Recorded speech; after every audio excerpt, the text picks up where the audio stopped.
Hello there, good afternoon and welcome to News Today. I am MFA Akwatia By-Election. We are coming to you live from our studios here in Kukumlimli, also live on DSTV channel 421 and Go TV channel 125. Coming up this afternoon, New Patriotic Party blames their loss of Akwatia seat on what they describe as the NDC's deceitful promises of development and the road construction undertaken on the day of election. We'll go live to Akwatia for the latest on the road construction started on Tuesday, plus a JoyNews independent analysis of what worked for the NDC. And as well in the bulletin, former Chief Justice Getrutokono takes her case to the ECOWAS court, while governance expert Professor Bafo Ajimendia calls for reforms to protect the judiciary from political interference. The system of selecting or appointing our president must be reviewed. It should be taken away from the executive.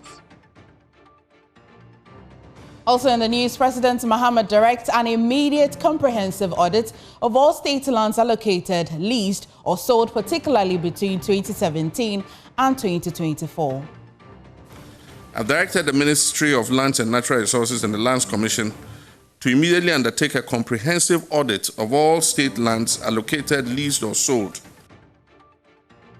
Of details as he cautions that any transaction found to be illegal or improper will be reversed with the lands reclaimed for the state in line with the law. We have more, plus his visit to the Ofanko and Sawam Road project site later today. For the next 60 minutes, we have these and more, including business, sports, showbiz, JoyNews, independent, fearless and credible. Please stay.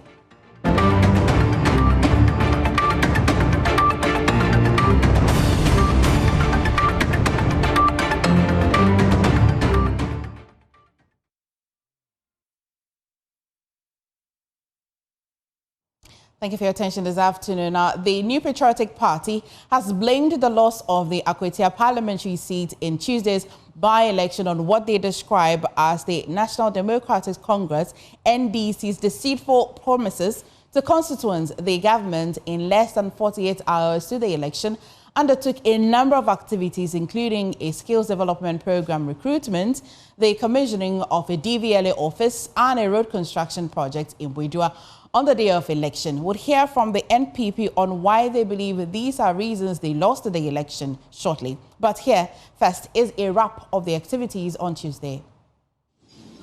Solomon Asumedu had 15,235 votes. Bernard Bediakon Bedu of NDC had 18,199.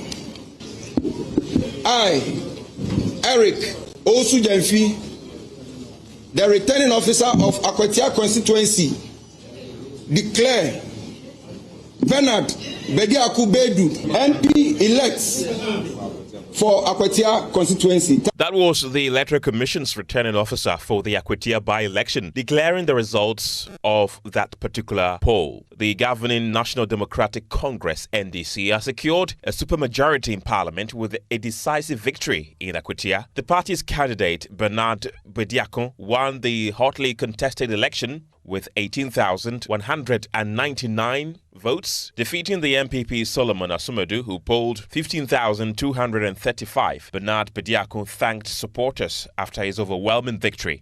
I told you guys that we've been in this game for a while. If you are in it and you are losing, you will know, except maybe if you don't want to be honest to yourself. I told you what we were working out at that moment I spoke to was with regards to the gap. But as for the win, what are we witnessing? We've won. We are grateful for the opportunity the people of Akwatia has given us. It is a clear mandate, and we would not take it for granted. We will make sure we give them the best of representation and serve them well. Supporters of the NDC's candidate hit the streets in jubilant mode after he was officially declared winner.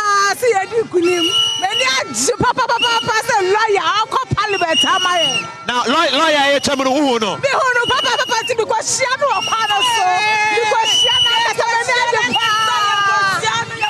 also go see a lawyer.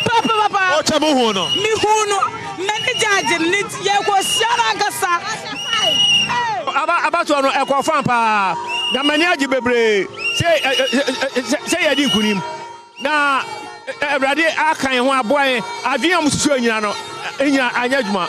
Deputy Director of Elections and IT of the NDC, Tanko Rashid Computer, had this to say after the win. We told you that we are going to get 54%, more than that was projected.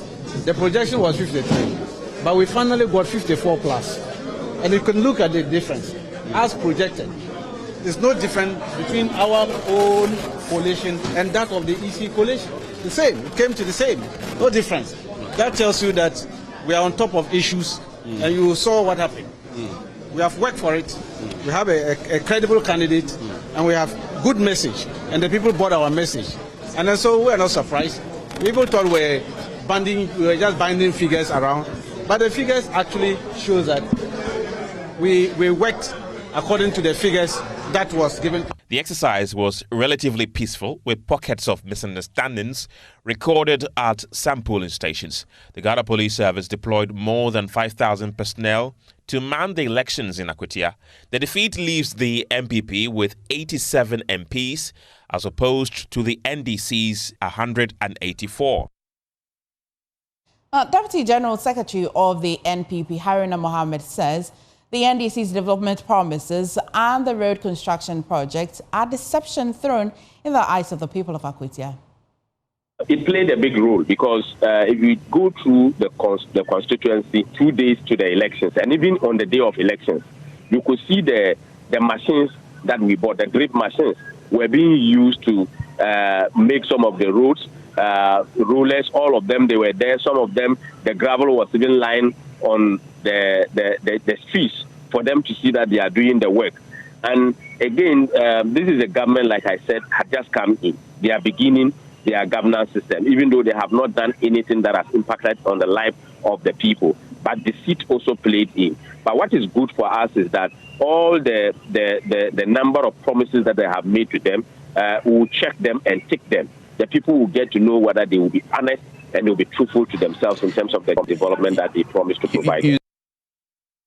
Now, you recall that the NPP raised a series of concerns over security arrangements ahead of the election. This is the party's verdict after the election. Concern in yesterday's election was security, and the party took certain measures and also put certain proposals before the Ghana Police Service. And I must commend the Ghana Police Service for the professional conduct and in working to let us trust them. So in this particular election so far, the Ghana Police conducted themselves very well. I must commend the IGP for that.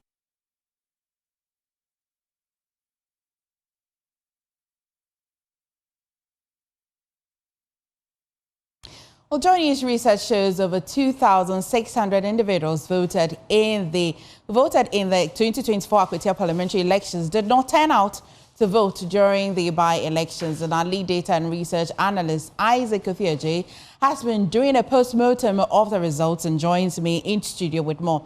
Now, Kofi, let's get into the numbers. What are the numbers saying? Well, MFI, yesterday we were very, very heavy on turnout, and the reason why we are talking about that over 2,600 people who voted in the main election in 2024 but refused to turn out is because of the number we are seeing on the touch screen right now, where in the main election you had 70% of the voters coming out to vote, but yesterday we only saw 64.6% coming out to vote. This is lower than what we saw in 2024, but way, way higher, or an improvement compared to what happened in Ablekuma North, where you had just about 56.3% of the registered voters coming out to vote. And so important figures that we need to put our focus on is the turnout. So in 2024, the main election, you had 36,472 registered voters coming out to vote. Yesterday, we saw just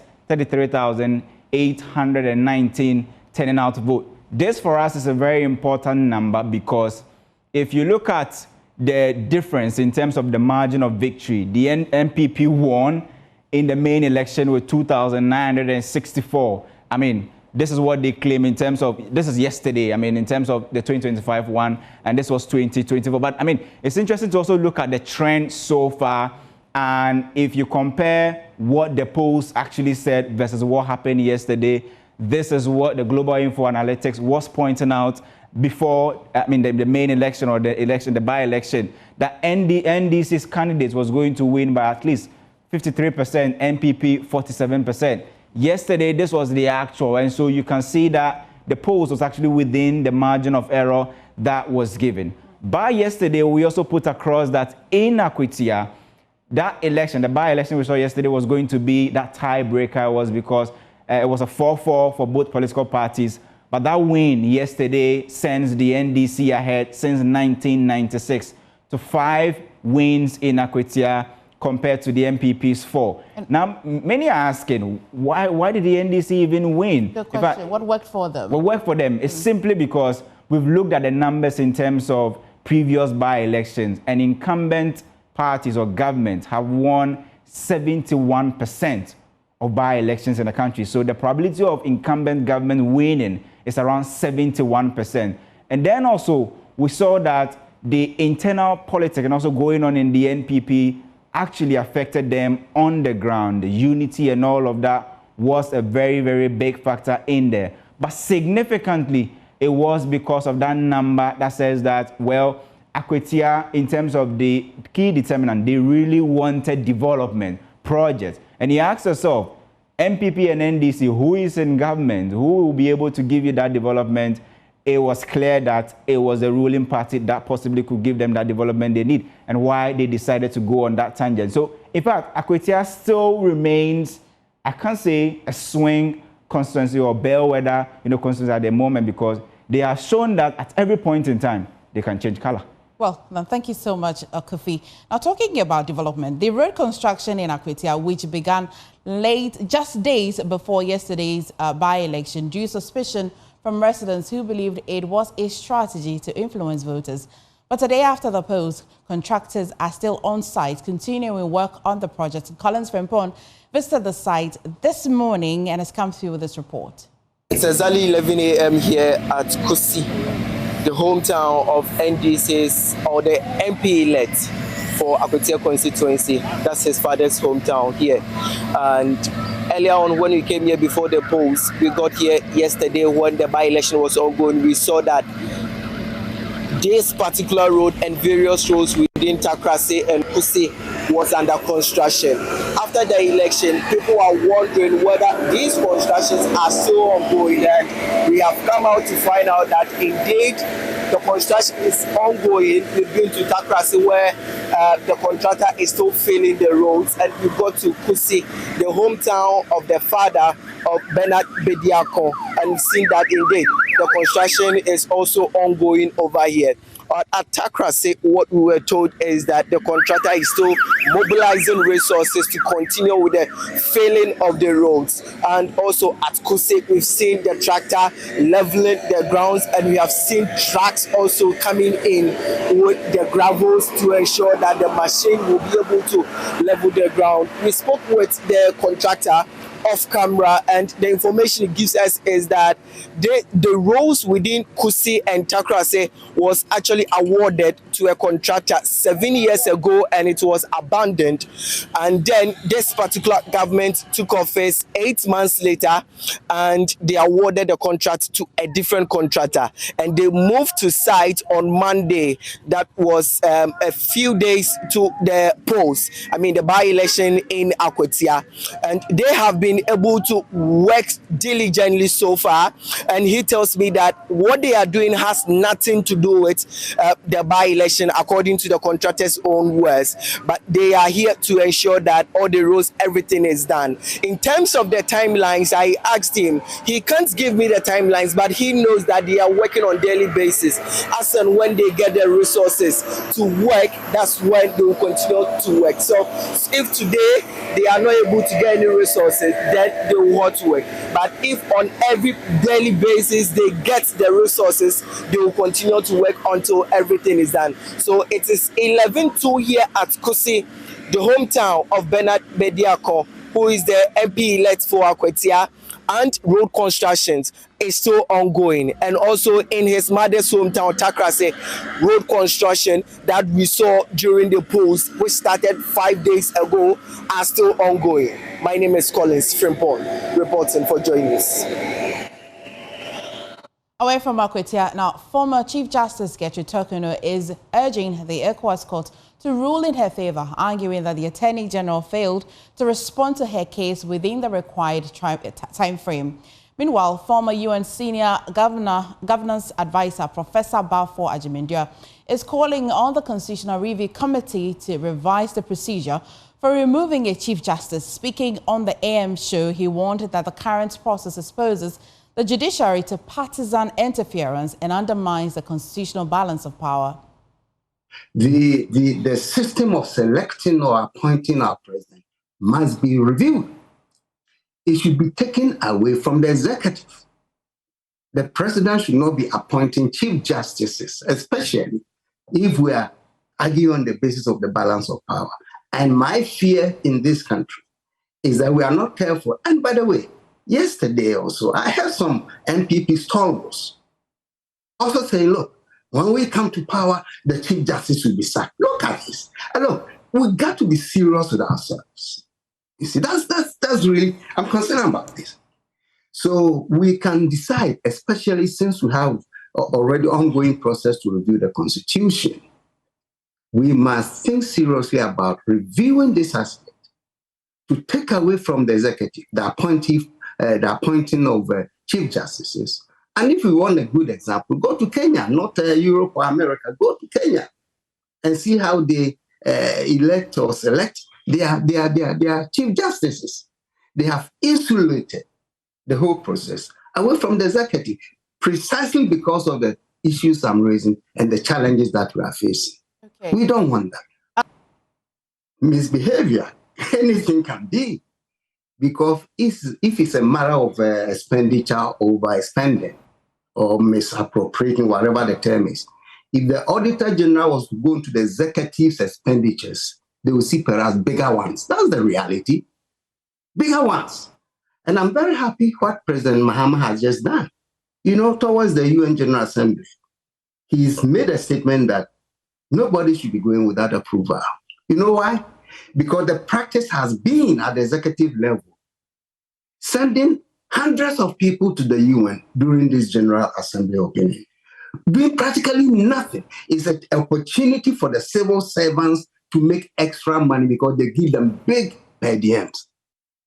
You know, the acting deputy CEO of the Ghana Investment Fund for Electronic Communications, Abdulaziz Mohammed, has defended the removal of the Chief Justice, stressing that the decision followed constitutional provision and due process. Speaking on Prime Morning on Newsflash, he explained that the government's priority was to ensure that the constitutional process was followed. Wasn't surprised about the removal of the Chief Justice former, because the facts right from the onset were very clear. But as a government, what we're committed to was the due process, was to ensure that we carry the process through the constitutional provisions. And so for us, we were not too surprised looking at the facts of the case. And our colleagues on the other side have cried foul a couple of times and yet have been unable to point to a clear breach of procedure. And so we are not surprised about it. Even under President Akufo-Addo again, I mean, just last year or so, some petitions were brought against the same CJ. And so, I mean, there's nothing new about it. It's just a matter of going through the constitutional due process. That is very, very important. In fact, the Constitution contemplated and made provision for the removal of the Chief Justice. If that was wrong, if that is an area that the Constitution didn't want us to even contemplate about, the Constitution would not have provided for it. The Constitution would provide for what it contemplates. And so, to me, the most important thing is whether we followed the due process. Moving on, Savannah Regional Minister Lawyer Salisu B. Awebe, together with the Bole District Security Council, led by the DCE for Bole, Abdullahi Mahmood, has paid a courtesy visit to the Minister and Member of Parliament for Bona and Vonkeri in Cote d'Ivoire. The visit was to express appreciation to the Ivorian government officials for receiving and protecting Ghanaian refugees who fled to the area following the recent land dispute at Wigiri along the Black Volta in Ghana. The Savannah Regional Minister assured the Ivorian authorities of Ghana's strong collaboration to ensure the safety and welfare of the refugees in Mona and Vonkeri until peace is fully restored in their communities back home, allowing them to return safely. We are very happy that the authorities are able to receive them very well and to give them some support to be making them comfortable. Of course, it's a temporal situation. The authorities of Ghana are working around to overcome the situation that is necessary and that led to they relocating themselves to Côte d'Ivoire. And on the basis of which we want to strengthen that relationship between Ghana and Côte d'Ivoire, and also ensure that some of these issues, when it does happen, there are security challenges. The possibility of people moving from Côte d'Ivoire to Ghana to have a reprisal attack, or people moving from Ghana to still continue the attack in the territory of Côte d'Ivoire is high. And therefore, we need to collaborate between these two countries and our security agencies to ensure that no miscreant crosses the border to be able to do something which is unthinkable. This is the reason why we have come to build a further and stronger relationship between the two authorities for us to be able to overcome the challenges that we have faced. Ok, nous sommes donc venus à Bouna. Ok, voilà, c'était ça. We have gone to Vonkoro. There are several other communities that we are told along the Black Volta that they are located. Okay. We would liaise with our Ivorian authorities. Thankfully, my colleague, the president of the Bonkan region, the MP for Bona, and then the president of the prefect of Bona, they'll be able to move to 8 or so of the communities, many more yet to move to. We will collaborate and ensure that whatever support that we are having, we will make sure it gets to the authorities and they can appropriately ensure that the people get the facilities and make life comfortable. Okay. They are working very hard to give that kind of support, and that commendation ought to actually come. On to illegal mining. Our government's fight against illegal mining is once again under scrutiny. The Ghana Water Company Limited is warning of a possible shutdown of the Winneba treatment plant, citing rising turbidity levels caused by mining pollutions at its intake point. Officials say they now require twice the amount of chemicals to treat the heavily discolored water. Economist Professor Godfred Bokwin argues that government's policy choices have not matched the urgency of the crisis. He warns that illegal mining continues to endanger Ghana's water security and weaken the wider economy. He made these remarks at the 2025 ESG Sustainability Summit in Accra. If you look at the data, in 2023 alone, Ghana spent over $11 million importing water, even from our neighbors Togo and Nigeria.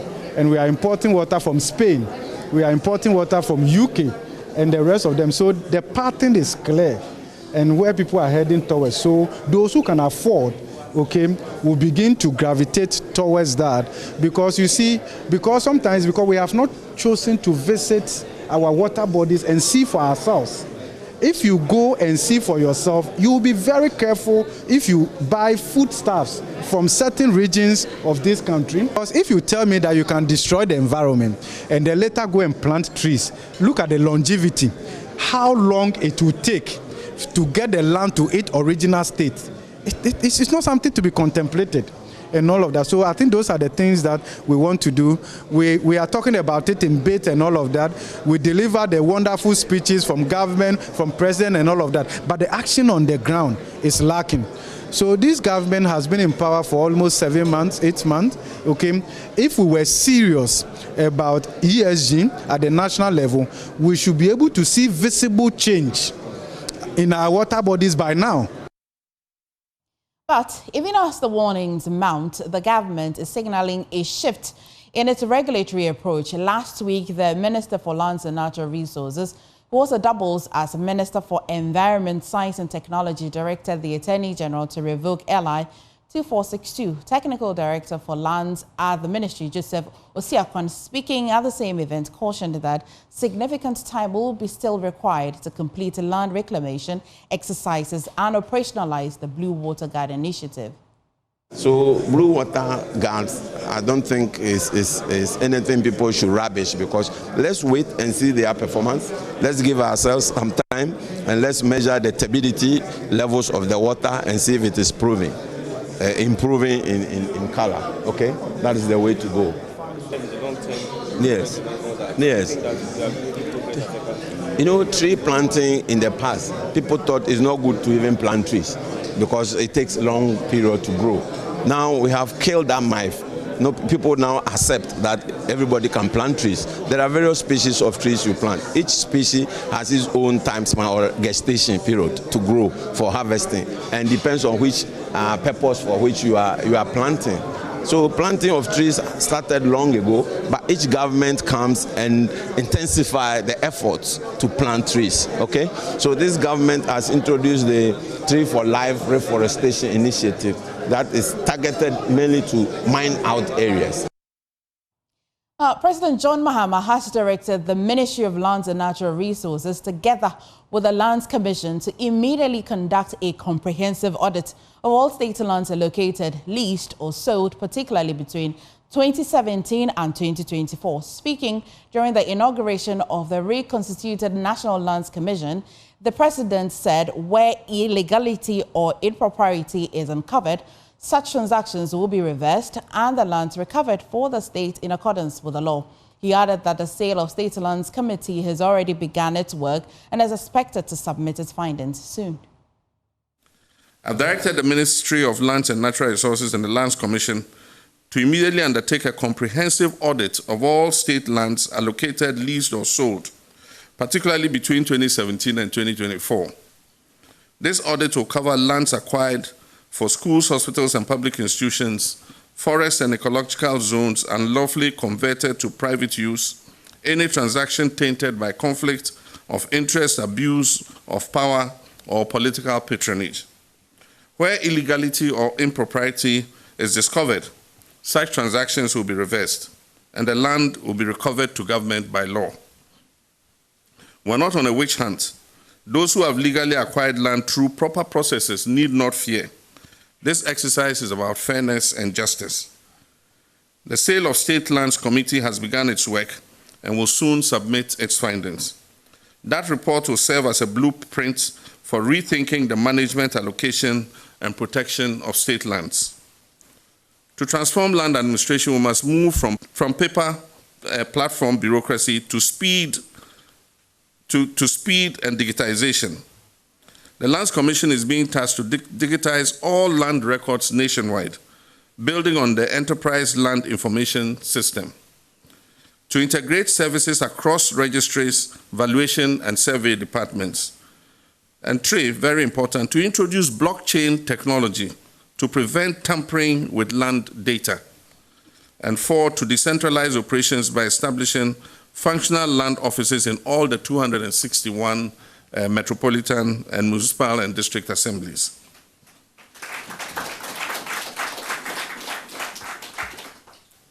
Over 300 qualified young professionals will be recruited and deployed to support this decentralization effort. These district offices will become the front line of citizen-friendly land service delivery. Our goal is clear. No land document should take more than 30 working days to process, and no Ghanaian should have to pay bribes or know someone at the top to be able to register their land. Corruption within the Lands Commission will no longer be tolerated or treated indifferently. The President also announced the lifting of the temporary ban on state land transactions. He explained that going forward, all allocations, leases or sale of state lands must be strictly adhered to transparent processes, digital verification systems and effective oversight mechanisms. In pursuit of this reform agenda, my government placed a temporary ban on all state land transactions to enable a thorough review of existing processes That exercise has yielded valuable insights into the weaknesses of our current system and the urgent reforms that are required. So today, with the inauguration of the new commission and the adoption of robust accountability measures, I'm pleased to announce that the ban on land transactions has been lifted.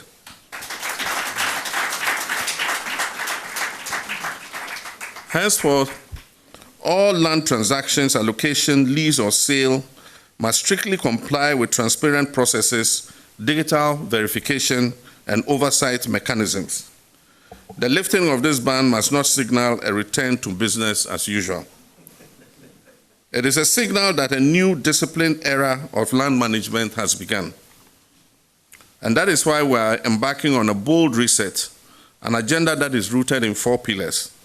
The first being to restore public confidence in land administration through transparency, fairness, and justice. 2, to reverse illegal land transactions, reclaiming encroached lands, and protecting public assets. 3, digitizing, modernizing, and decentralizing land services to ensure access and efficiency. And 4, harmonizing customary and statutory land systems to promote equity and coherence. Away from that, the Union of Trainee Nurses and Midwives Ghana have welcomed the government's decision to absorb 50% of tuition fees for trainee nurses in the 2025-2026 academic year, but says the policy leaves too many questions unanswered. In a statement, the union pressed for clarity on the exact fee structure, called for relief on high feeding costs, and demanded action on long-standing arrears owed to the 2024 batch of national service personnel and unresolved issues affecting trainee nurses nationwide after a futile attempt to secure an audience with the Ministry of Health to address these concerns. I'm joined by National President of the Union of Trainee Nurses and Midwives Ghana, Immortal Robert Agbeti, to unpack the details of that statement. Thank you for joining us and good afternoon. So you're welcome to the 50% adoption of tuition fees, but you're seeking clarity on what actual amount. What concerns do you have about the lack of transparency in the fee structure? Thank you. Thank you. Good afternoon, and good afternoon to your cherished viewers at home. I hope you can hear me. Quite clear. Please proceed. All right. As stated earlier, I'm the National President of Union of Trainee Nurses and Midwives Ghana, UTNMG. Yeah, we would acknowledge the policy of the government to absorb the 50% of the tuition fee. However, as you just stated, there are so many questions that left to be asked, especially on the clarity of the fee policy structure. How much is the government approved fees to which we are paying, government is paying 50% of it? That statement has not been published to the student body for us to know whether the government, the principals are charging higher or lower. So we need clarity on the fee structure. That's one of our concerns. Currently, how much is the fee? It varies from institution to institution. Wouldn't that mean that 50%? Wouldn't that mean that 50% of what the institution is requesting for? Yes, this one, the statement from the ministry stated clearly that 50% of the approved fee, government approved fee, has been absorbed. Okay. So we want to know how much that government approved for institutions. Okay. Is it a harmonized fee? Because we have been advocating for a harmonized fee structure. Because when you look at some institutions, they are charging as high as 5,000, 6,000 per semester, which is even more than what our colleagues in the university paid. Okay. And we think this is not fair. Okay. On the scale of equity, this needs to be addressed. Okay, your statements as well highlighted that 1,800 feeding fee per semester is a major burden. What engagements have you started so far? Has it yielded any results yet? Thank you for the question. Since 14th November 2024, we have been advocating on the need to have a harmonized fee structure.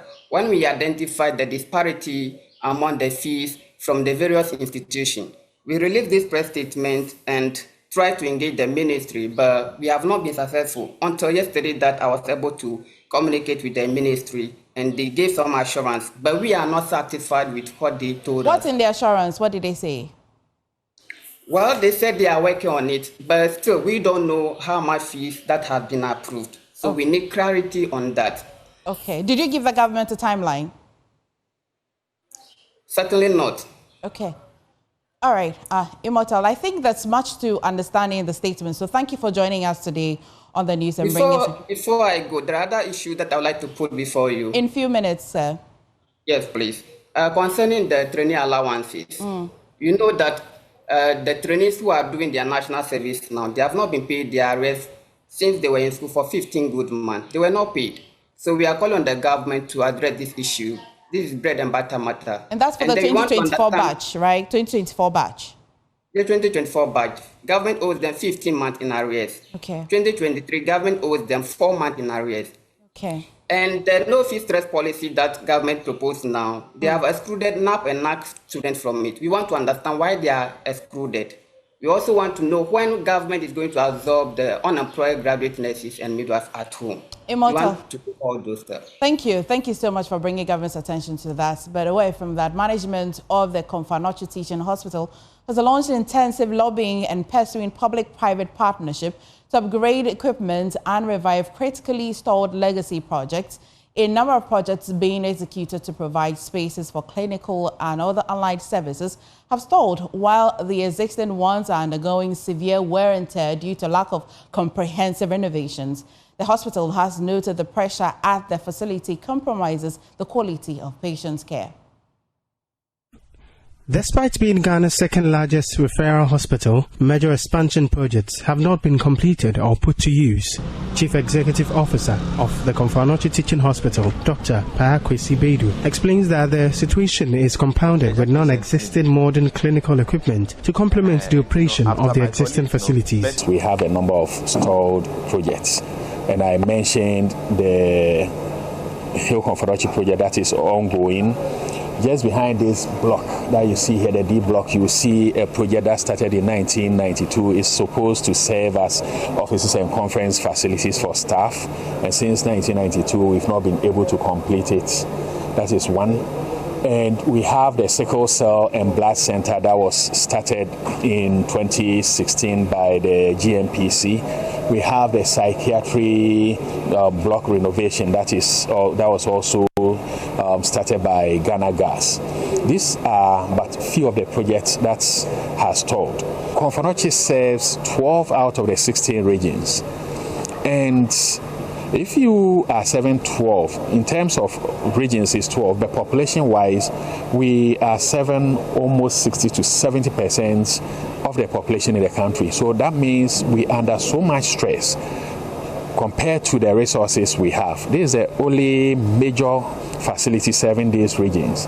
And once we are able to complete most of these projects, it will ease the pressure on us.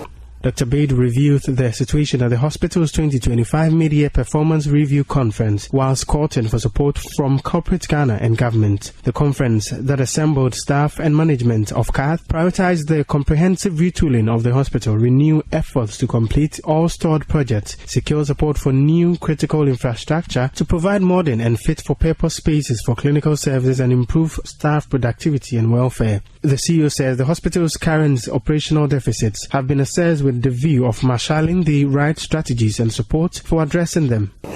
Most of our radiology, CT scan, MRI are down, or they are working at fault. When we say working at fault, it means today is working, tomorrow it's not working. These are challenges, but we will address them. Since I became CEO about barely 4 months ago, I took it upon myself to walk to the corridors of these agencies to help them build it.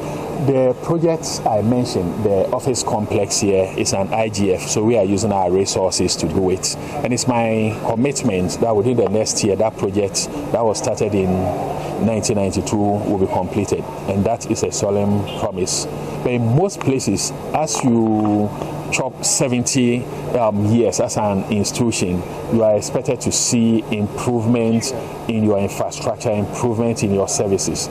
But we have limited resources, and we can only achieve that with the support of all. For JoyNews, my name is Clinton Yeboah. Rwandan President Paul Kagame is asking Africans, especially the youth, to put a lid on migrating in search for greener pastures. He asserts that challenges abound everywhere, urging the youth to stay in the continent to help solve the challenges. Paul Kagame made the call at the African Food System Forum in Dakar. Rafiq Salam is in Dakar, Senegal, and our reports. Over 5,000 participants drawn from all continents are attending the Africa Food Systems Forum in the capital of Senegal, Dakar. The Africa Food Systems Forum, AFSF, is the largest continental gathering on Africa's agri-food systems, bringing together leaders from governments, the private sector, research, development partners, and the youth. It is being held on the theme Africa Youth, Leading Collaboration, Innovation, and Implementation of Agri-Food Systems Transformation. Speaking at the opening session of the forum, President of Senegal, Bassirou Diomaye Faye, opined that Africa is at a decisive turning point that requires it to place youth at the heart of its development policies, underscoring the relevance of the theme of the forum.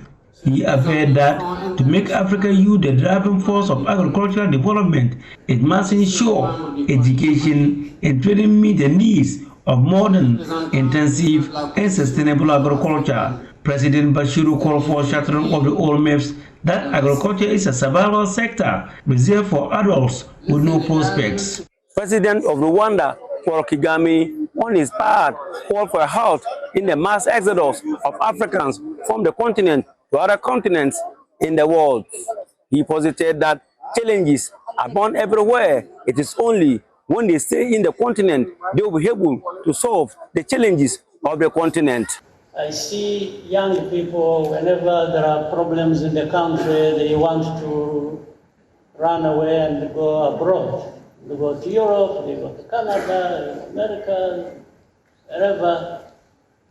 And I used to say, first of all, there will always be problems in any country, and there are more problems probably in our continent than others.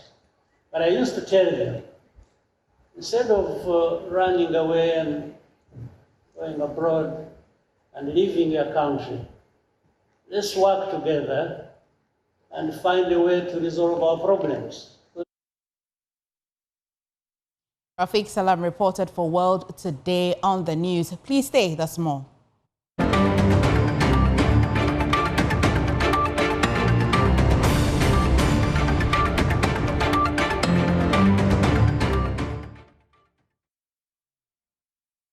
Welcome back to Business here on JoyNews Today. My name is Winston Taki, and our to our first business story. Inflation rate for the month of August has slowed further to reach record level. Data released by the Ghana Statistical Service today showed it slowed marginally from 12.1% in July to hit 11.5% last month. According to the Statistical Service, this has influenced the general price levels of some food items, declining from July to August this year. The 11.5% decline in the month of August 2025 is the lowest that the country has recorded since October 2021. We will be having some analysis that later on. Moving on, the Ghana Chamber of Mines is warning that proposed changes to the Minerals and Mining Act could discourage investment and weaken the viability of mining projects. The chamber argues that the shorter mining leases will make Ghana less competitive as a mining destination. Engineer Dr. Ken Ashigbe is the CEO of the Ghana Chamber of Mines. Mining is a capital-intensive industry, and most countries depend on private capital to transform mineral endowment into mineral wealth. As of 2024, the small-scale gold sector contributed about 39% of national gold output, but accounted for less than 1% of total tax revenue. According to the Chief Executive Office of the Ghana Chamber of Mines, Engineer Dr. Ken Ashigbe, this imbalance highlights the need for a stronger mix of local and foreign participation in the sector. For Ghana to become a mature destination, we need to have a mix of Ghanaian owned, we need to have the global big players also playing within, and we need to have a mix. Because there are several advantages you get when when the big players come into your market. It even makes it easier for your own players when your own citizens, when they have to go out and go and raise funds. Because the destination is already attractive, it's easy for capital to flow in. The chamber is also raising red flags over the proposed reduction of mining leases from 30 years to 15 years. The price of gold has hit $1,200 before. So we should not assume as if this $3,000 plus we are seeing is the norm. And situations will happen. Currently, there are some of the mines that we are able to mine. It's because of the price of gold. Because of the price of gold. The other bit also is the technology. As technology improves, now you're able to play areas that you are not able to do, you're able to do. And then also the mine's ability to be able to reduce their cost. So it is important that when we are looking at the tenure of the lease, we don't curtail the available time for recouping this investment and earning a fair return. You know, because what is going to happen is that if the tenure is short, then you might, you know, when you do your NPVs, you will find out the project is not feasible. And if it is not feasible, nobody will bring his money to invest. Not foreigners, not only FDI, LDI, local direct investment. Instead, the chamber is proposing that a 30-year lease period should be maintained. We should not be looking at this only at gold. You might hit some rare earth mineral currently, and base it might be sitting underneath this building that we are sitting on, or it might be sitting in my village in Chiame, for example. And the engineering around it, the economics around it would mean that you might have to give a Ghanaian a 30-year lease. By that time, you have limited this thing to 15 years. We have more business update for you on the marketplace at 1 p.m. Up next, sports.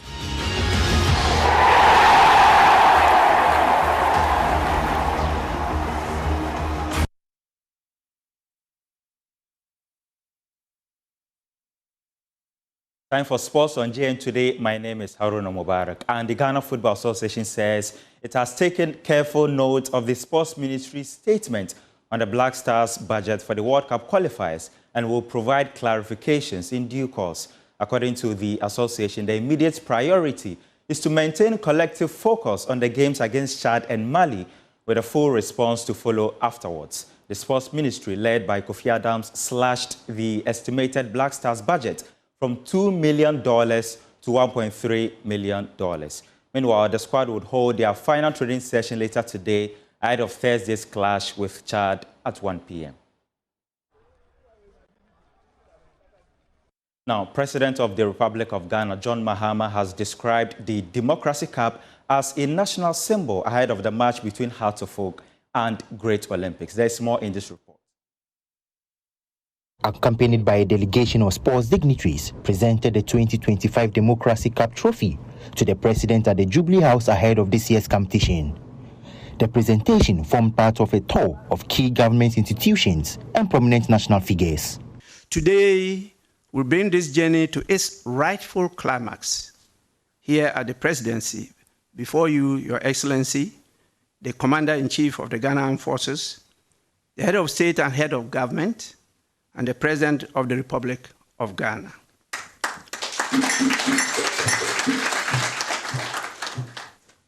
This is because the presidency stands as the ultimate custodian of our national unity and the embodiment of our collective aspirations as a people. In his response, President Mahama praised the Speaker's decision to link democracy with sport, saying it has created a platform to engage young people while highlighting the values of democratic governance. The Speaker's initiative in instituting this cup is very commendable. By linking democracy, thank you.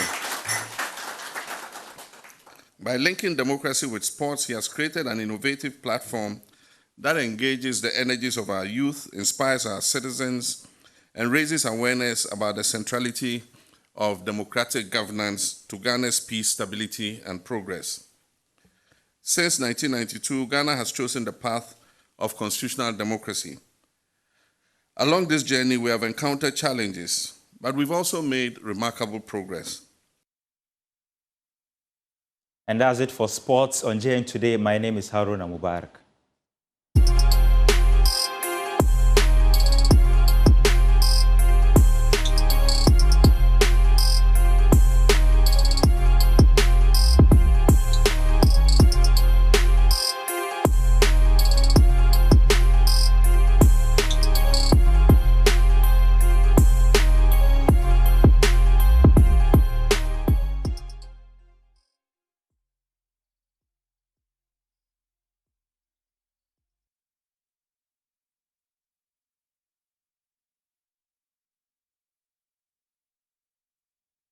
Time now for Showbiz. I am Lois Shola Adeyemi. Now, in an interview on Showbiz A to Z over the weekend, Francis Doku, CEO of Maestro Africa Group and one of the speakers for the 7th edition of the Showbiz Roundtable, shared insights on what to expect at the highly anticipated events. This year's Roundtable explores the theme, GRA versus Creators, Taxation and the Future of Ghana's Creative and Digital Economy, examining the impact of Ghana's tax system on the creative industry. The Showbiz Roundtable comes off on the 6th of September from 2 p.m. to 6 p.m. live on Joy 99.7 FM, Joy Prime, and on all our social media platforms. I think expectation would be a lot of education. I mean, because some of the agitations or issues that we have is, sometimes based on ignorance. Yeah. And I believe that such opportunities are good for all of us to learn. I also believe that there are some genuine, concerns that creatives had about how their money is taxed. Okay. And I think it's also an opportunity for the GRA to properly, open things up and show that how things done and all that. I think it's a dialogue that will bring a lot of elucidation and partnership. I believe everybody. I mean, it's difficult to pay tax, because the government is sitting somewhere. It's not the one doing your things for you and all that. But every money you have, they want to take a part. But I believe if we understand the process and what is tax money is used for, and all that, everybody will be paying it. I mean, and even though it's painful. And maybe when the tax incentives are going to roll out for us. What incentives do we have, for instance? Because if I'm organizing a small event and I'm getting some small money, the taxman wants to take everything. I need to properly understand what incentives also the state has to help me be able to expand my work without taking everything that I have, worked for. So I think it's a very good opportunity for both sides to learn and to also consider each other's, proposition and see how we can move forward from there.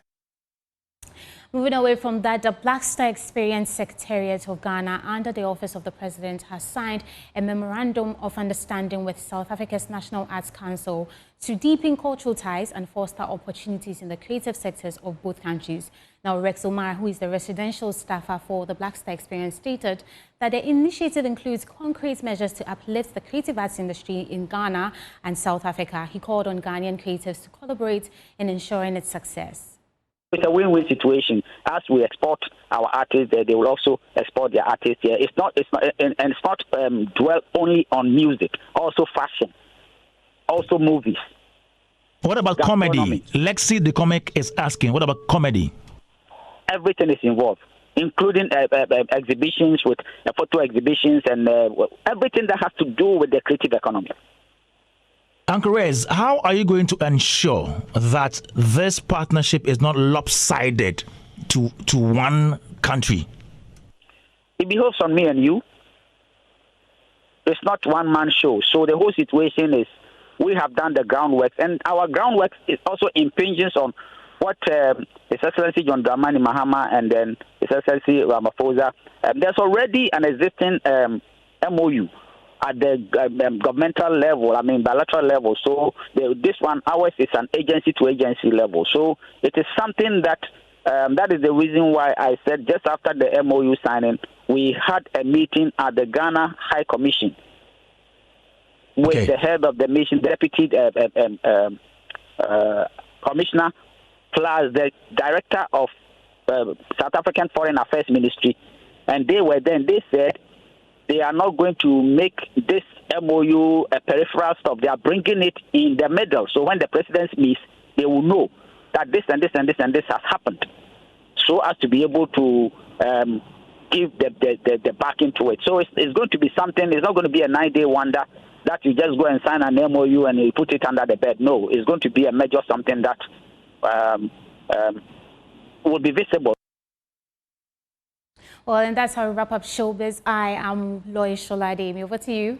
Thank you, Mud. Thank you, Mademoiselle. Now, to wrap the bulletin, thank you so much for watching the news. But for more news, do log on to myjoyonline.com with our top story. CJ removal, no surprise, but a threat to balance of power. Professor Ajimendu, go on there and take a read. I am MFA Akwatia By-Election. Thank you for watching.